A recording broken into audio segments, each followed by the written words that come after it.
sinasabi niya ito'y mabuti, ngunit hindi naman. Ako ay tutulungan ng Diyos at hindi ako madaraya ng kaaway. Ako ngayon ay anak ng Diyos sa pamamagitan ng Panginoong Hesus. Salamat sa kaligtasan at buhay na walang hanggan. Amen.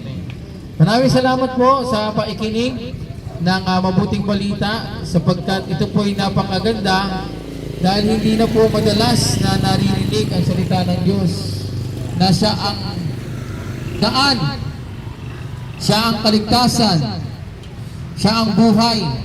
Kaya mahirap po pag ang buhay ay hiwalay sa Diyos, sapagkat ang buhay na wala sa Diyos ay mahirap, sapagkat wala kang sasandalan.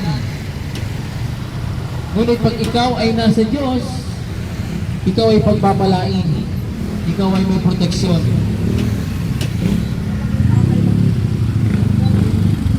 Bakit mahalaga ang pagsisimba?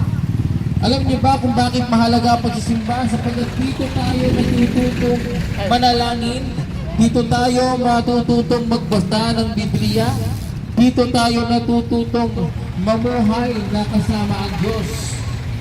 Sapagkat pag wala ang Diyos sa ating buhay, walang kwenta ang lahat ng ginagawa natin. Parang tinatapon lang natin sa basurahan. Marami na mayayaman, may sariling yate, may mga malalaking hotel, pero pag wala ang Diyos sa kanilang buhay, walang silbi lahat ng bagay na yun. Kulang pa rin.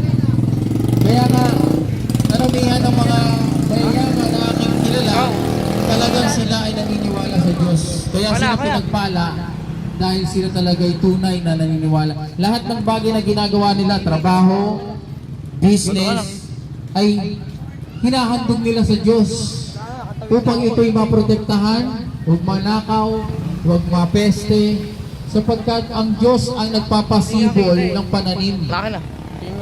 Ang Diyos ang nagbibigay sa iyo ng proteksyon. Sabihin natin maganda ang iyong trabaho, kung hindi ka naman protektado, wala rin. Aanuhin mo ang maraming salapi kung hindi mo rin ito mapoproteksyonan. Kaya ang buhay na nasa Panginoon ay napakasarap. Kapag tayo ay nasa presensya ng Panginoon, may pagpapala. Kaya welcome po kayo dito sa Word of Life Worship Center. Bukas po ang pintuan ng ating simbahan dito, Word of Life. Kahit ano ka pa, walang pinipili, you are welcome. Kapag tayo ay nasa presensya ng Panginoon, may pagpapala. Hindi lang sa physical o financial, kundi pati sa ating emosyon, spiritual at pamilya. Kaya kung naghahanap ka ng simbahan, nandito ang Word of Life Worship Center Caloocan. Bukas po ang aming pinto para sa mga tao na naghahanap. Hanapin niyo lang po dito lang sa Misampalo. Hindi po namin ina-activate na kami lang ang tunay na simbahan. Ang tunay na simbahan ay ikaw, kung saan nananahan ang banal na espiritu sa iyong puso. Ikaw ang tunay na simbahan. Kaya huwag kang mahiya, sumali ka, pag-volunteer ka. Kahit simpleng pag-aayos ng upuan o pagwawalis, malaking bagay na iyan bilang pasasalamat sa Diyos.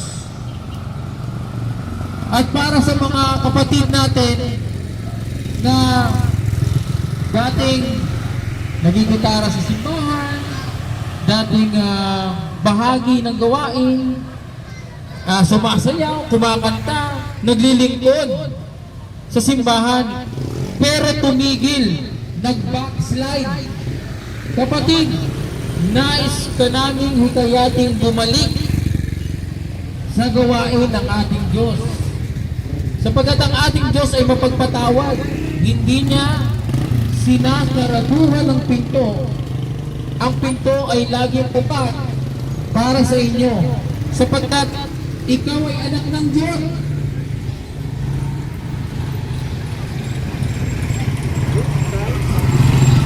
Bukas ang lagi ang pinto para sa iyo. Mahal ka niya at nais niya na pagpalain ka. Huwag ka nang gagawa ng bagay na mapaghihiwalay sa iyo sa Diyos. Huwag ka nang lalayo sa Diyos. Sabi sa Biblia, walang mapaghihiwalay sa atin sa pag-ibig ng Diyos. Maging kamatayan o anumang bagay sa langit, sa lupa o sa ilalim man ng mundo. Kaya kapatid, bumalik ka na. Kung naghahanap ka ng tahanan ng Diyos, welcome ka sa Word of Life Worship Center. Bukas ang pinto para sa iyo muling ministeryo.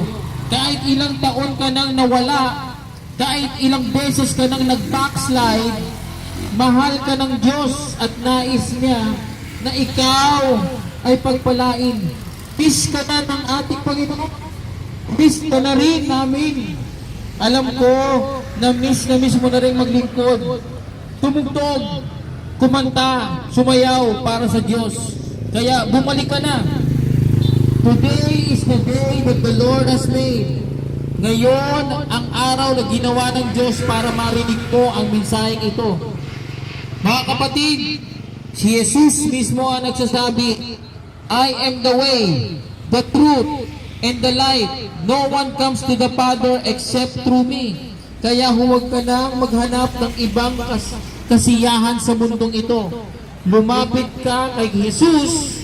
Siya ang daan, siya ang katotohanan, siya ang buhay.